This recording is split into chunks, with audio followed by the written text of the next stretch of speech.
ಭೀಕರ ಬರಗಾಲದ ಮಧ್ಯೆ ಕರ್ನಾಟಕಕ್ಕೆ ಬರ ಸಿಡಿಲೊಂದು ಬಡಿದಿದೆ. ತಮಿಳುನಾಡಿಗೆ ಕಾವೇರಿ ನೀರು ಬಿಡಬೇಕು ಅಂತ ಹೇಳಿ CWRC ಸೂಚನೆ ಕೊಟ್ಟುಬಿಟ್ಟಿದೆ. ಇಲ್ಲಿ ಮುಂದಿನ 15 ದಿನಗಳ ಕಾಲ ದಿನಂಪ್ರತಿ 3,500 ಕ್ಯೂಸೆಕ್ ನೀರು ತಮಿಳುನಾಡಿಗೆ ಹರಿಸಬೇಕು ಆ ಸೂಚನೆ ಬಂದುಬಿಟ್ಟಿದೆ. ಕರ್ನಾಟಕಕ್ಕೆ ಸೂಚನೆ ಸಿಕ್ಕಿದೆ. ಇದು ಒಟ್ಟು 4 TMC ನೀರನ್ನು ನೀವು ಬಿಡಬೇಕು ತಮಿಳುನಾಡಿಗೆ ಅಂತೇಳಿ CWRC ಸೂಚನೆ ಕೊಟ್ಟಿರೋದ್ರಲ್ಲಿ ಕಾವೇರಿ ನೀರು ನಿರ್ವಹಣಾ ಸಮಿತಿ ಕೊಟ್ಟಿರ್ತಕ್ಕಂಥ ಅತಿ ದೊಡ್ಡ ಶಾಕ್ ಇದು. ರೈತರು ಒಂದು ಕಡೆ ಪ್ರತಿಭಟನೆ ಮಾಡ್ತಾ ಇದ್ದಾರೆ, ನಮಗೆ ನೀರಿಲ್ಲ, ಇಲ್ಲಿ ನಮಗೆ ಕುಡಿಯೋಕ್ಕಾದರೆ ಸಾಕು ಅಂತ ಇದ್ದೀವಿ, ಇನ್ನು ತಮಿಳುನಾಡಿಗೆ ಯಾವ ಲೆಕ್ಕದಲ್ಲಿ ನೀರು ಬಿಡುವಂಥ ಇವರು ಆದೇಶವನ್ನು ಮಾಡ್ತಾ ಇದ್ದಾರೆ. ಈ ಥರ ನೀರು ಬಿಡಲಿಕ್ಕೆ ಆದೇಶ ಇವರು ಮಾಡಿಬಿಟ್ರೆ ನಮ್ಗಳ ಗತಿ ಏನು ಅಂಥೇಳಿ ಜ್ವರದ ಪ್ರತಿಭಟನೆ ಒಂದು ಕಡೆ ಇದೆ.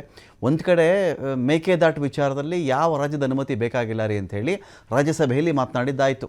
ಕರ್ನಾಟಕ ಮೇಕೆದಾಟಿಗೆ ಅಣೆಕಟ್ಟೆ ಕಟ್ಟಿಕೊಂಡು ನೀರು ಸಂಗ್ರಹ ಮಾಡಿಕೊಳ್ಳಲಿಕ್ಕೆ ಯಾವುದೇ ತಗ್ಗು ಪ್ರದೇಶಗಳ, ಕೊಳ್ಳದ, ನದಿ ಪಾತ್ರದ ರಾಜ್ಯಗಳ ಅನುಮತಿ ಬೇಕಾಗಿಲ್ಲ ಅಂಥೇಳಿ ಒಂದು ಖುಷಿ ಕರ್ನಾಟಕ ಎಂಜಾಯ್ ಮಾಡ್ತಾ ಆಯಿತು.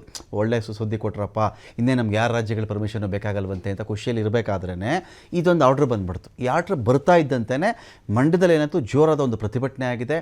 ಯಾವ ಕಾರಣಕ್ಕೂ ನೀವು ನೀರು ಬಿಡಬಾರ್ದು, ಇಲ್ಲಿ ನೋಡಿದ್ರೆ 4 TMC ನೀರು ನೀವು ಬಿಡಲೇಬೇಕು, ದಿನಂಪ್ರತಿ 3,500 ಕ್ಯೂಸೆಕ್ ನೀರು ಬಿಟ್ಟುಬಿಡಿ ಅಂತೇಳಿ. ಹಾಗಾಗಿ ಒಂದು ಕಡೆ ಸಿಹಿ, ಒಂದು ಕಡೆ ಕಹಿ.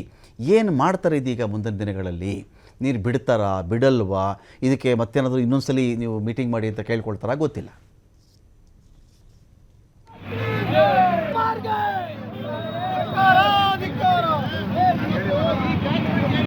ಭಾರತ್ ಮಾತಾ ಕೀ